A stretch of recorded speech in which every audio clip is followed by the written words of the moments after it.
Assalamualaikum warahmatullahi wabarakatuh. Nama saya Nur Aina Akilah binti Mak Fazli.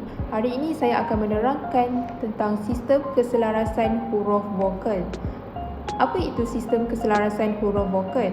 Sistem keselarasan huruf vokal ialah kesesuaian dua huruf vokal yang membentuk dua suku kata pada kata dasar, iaitu pasangan antara huruf vokal pada suku kata perakhir dan suku kata akhir tertutup.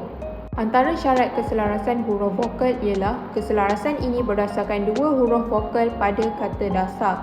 Ini bermakna kata dasar yang terbentuk daripada satu suku kata tidak terlibat. Yang kedua, kata dasar hendaklah berakhir dengan suku kata tertutup. Yang ketiga, kata yang mempunyai lebih daripada dua suku kata, peraturan sistem keselarasan vokal ini hanya dikenakan pada dua suku kata terakhir, iaitu suku kata sebelum akhir dan suku kata akhir tertutup. Berikut merupakan 18 pola keselarasan huruf vokal yang utama. Yang pertama, A dengan A, contoh penggunaan alat, basah, halaman. Yang kedua, A dengan I, contohnya baik dan alif.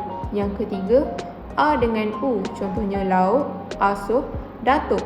Yang keempat, I pepet dan A, contohnya emak, kelam, cemerlang.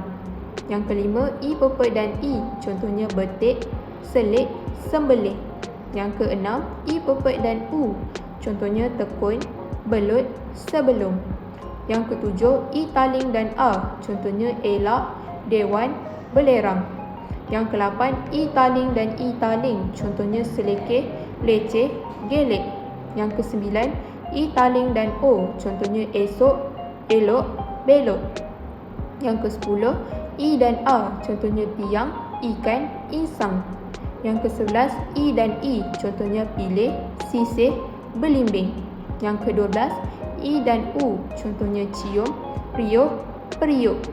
Yang ke-13, O dan A, contohnya otak, borang, sekolah.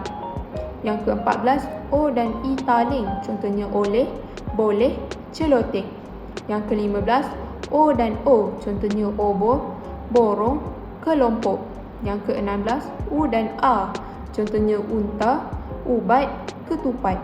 Yang ke-17, U dan I, contohnya kuih, ulit, putih. Yang ke-18, U dan U, contohnya buluh dan seluruh.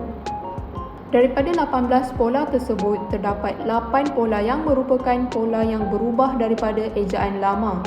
Dasar mengenai perubahan ini menetapkan supaya digunakan huruf I atau U pada akhir tertutup sekiranya suku kata perakhir menggunakan huruf vokal A, I pepet, I atau U. Berikut merupakan 8 contoh pola yang berubah. Contohnya, A dengan I, alif. Ejaan bumi baru, A dengan I, alif. Yang kedua, A dengan O, patuk. Ejaan bumi baru, A dengan U, batuk.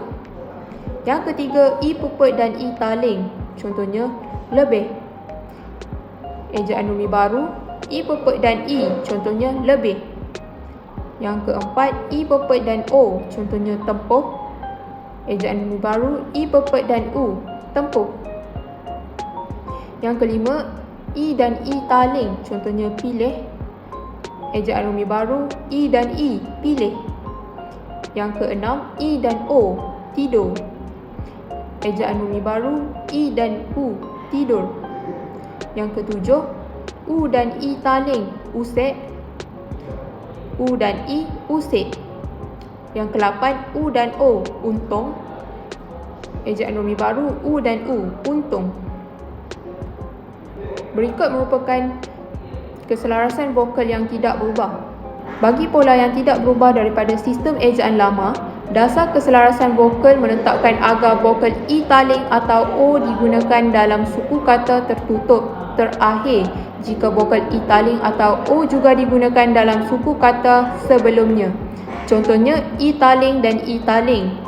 Contohnya, leceh, keledek, selekeh. Yang kedua, I taling dan O. Contohnya, tempuh, belok, selekoh. Yang ketiga, O dan I taling. Contohnya, oleh, boleh, celoreng. Yang keempat, O dan O. Contohnya obor, pokok, kelompok. Berikut merupakan sumber rujukan yang saya gunakan sepanjang menjalankan kajian saya. Sekian, terima kasih.